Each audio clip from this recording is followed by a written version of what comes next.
Assalamualaikum warahmatullahi wabarakatuh. Shalom, Om Swastiastu, Namo Buddhaya, salam kebajikan untuk kita semua. Pada hari ini, perkenalkan kami dari kelompok 5, yaitu saya, Wulan Sautronanta Maritonga. Saya Ayuna Immanuela. Saya Syifa Hadzami. Saya Jessica Aurora. Saya Muhammad Zambrota Raharjo. Kami akan membahas tentang masa Mesolitikum atau zaman Batu Madya, di mana kita akan mencoba untuk mengulik masa lalu dan mencoba untuk menginterpretasikan masa lalu tersebut menjadi suatu ungkapan sejarah berdasarkan beberapa sumber. Untuk materi Mesolitikum ini, kami mengambil dari beberapa sumber referensi, yaitu artikel Kemendikbud dan juga YouTube. Untuk kritik dari sumber ini, yaitu sumber ini menunjukkan keseimbangan perspektif, mencakup sudut pandang yang berbeda untuk memberikan gambaran yang lebih objektif, dan juga tertera dalam sumber lainnya, tetapi metode pengumpulan data pada video-video YouTube tampak tidak jelas, yang menyebabkan keraguan tentang keakuratan informasi yang diperoleh. Oke, masuk ke dalam interpretasi, kita akan mencoba untuk mengulik beberapa sumber-sumber yang kita ketahui tadi. Yang pertama, kita akan membicarakan tentang cara hidup. Manusia-manusia purba pada saat itu hidup dengan semi-nomaden dan juga semi-sedentary. Manusia-manusia saat itu atau masyarakat-masyarakat Mesolitikum tidak sepenuhnya hidup nomaden atau berpergian untuk mencari makanan, tetapi juga mereka belum menetap secara permanen atau sedentari. Nah, mereka itu juga sering berpindah-pindah tempat menyesuaikan dengan musim dan ketersediaan sumber makanan yang berada di dalam tempat situ. Mereka juga biasanya tinggal di tempat-tempat seperti gua-gua atau yang disebut dengan abrisosroh, tepi sungai ataupun pantai. Oke, lanjut. Pasti semuanya pada penasaran nih gimana sih mereka mencari makanan dan kebutuhan mereka sehari-hari. Nah, mereka menggunakan sistem memburu.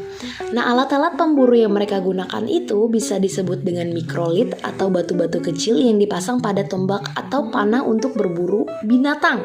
Nah, kita bakal spesifikasi ini apa aja kira-kira makanan-makanan yang mereka buru.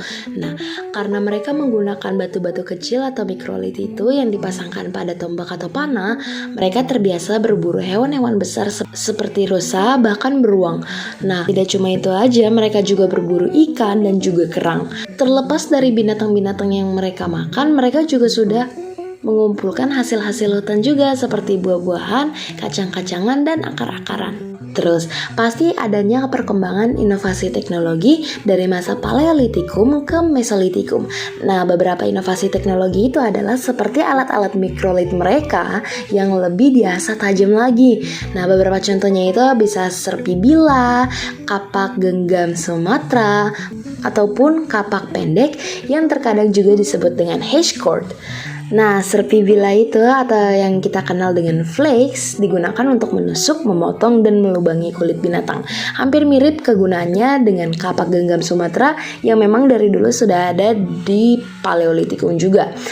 Nah, tapi kapak pendek ini atau hashcord ini memiliki fungsi yang agak berbeda karena mereka digunakan untuk memotong buah-buah atau daging hewan buruan lebih kecil lagi, dan juga kadang digunakan untuk mencukil biji-bijian dari dalam tanah. Dan sebenarnya gimana sih kita bisa tahu ada masa Mesolitikum itu yang berada di dalam Indonesia? Nah, bukan cuma di dalam Indonesia aja ya teman-teman, tapi di seluruh dunia ada pembuktian masa Mesolitikum itu benar-benar terjadi di dunia. Beberapa contohnya itu misalnya seperti lukisan-lukisan gua. Nah, pastinya lukisan-lukisan gua ini tersebar banyak di dunia.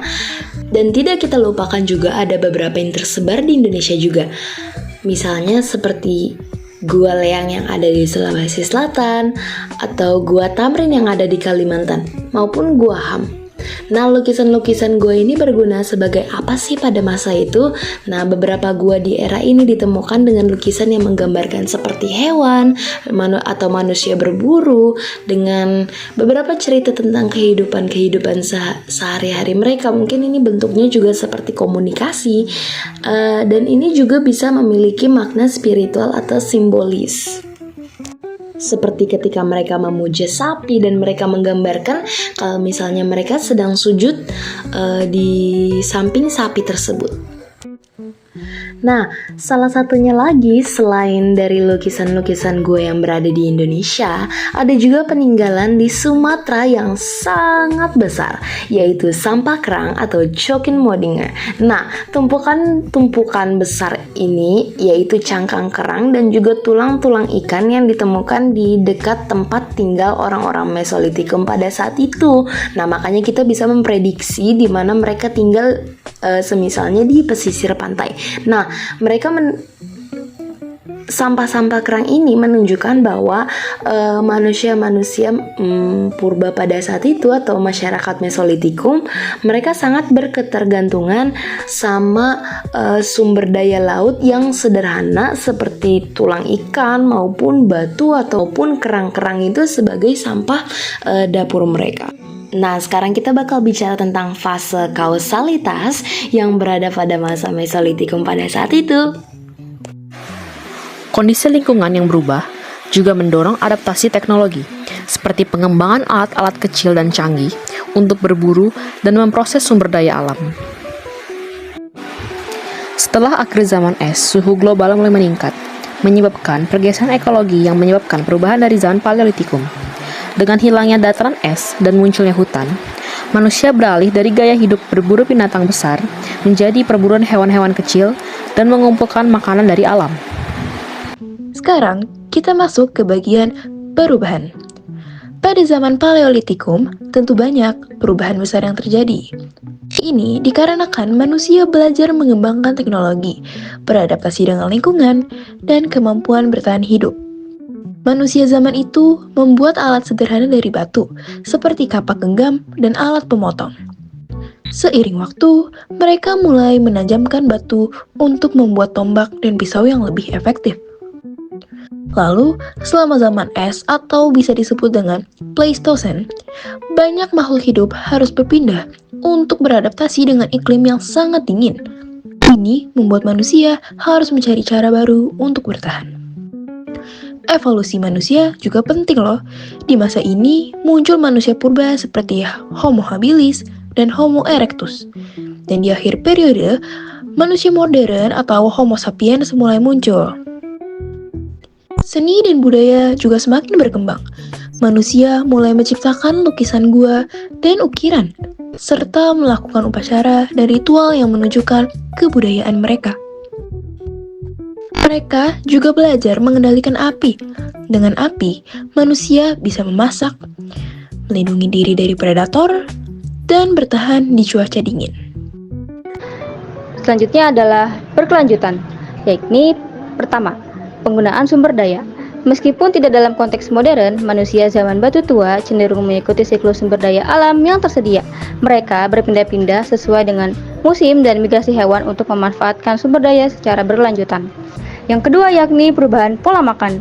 Perubahan dari Paleolitikum ke Mesolitikum juga mencerminkan penyesuaian dalam pola makan, dengan peralihan dari pemburu, pengumpul, murni ke bentuk-bentuk awal pertanian atau pengumpulan yang lebih terfokus. Terima kasih atas perhatiannya. Wassalamualaikum warahmatullahi wabarakatuh. Shalom, Om Santi, Santi, Santi Om. Namo Buddhaya, salam kebajikan untuk kita semua.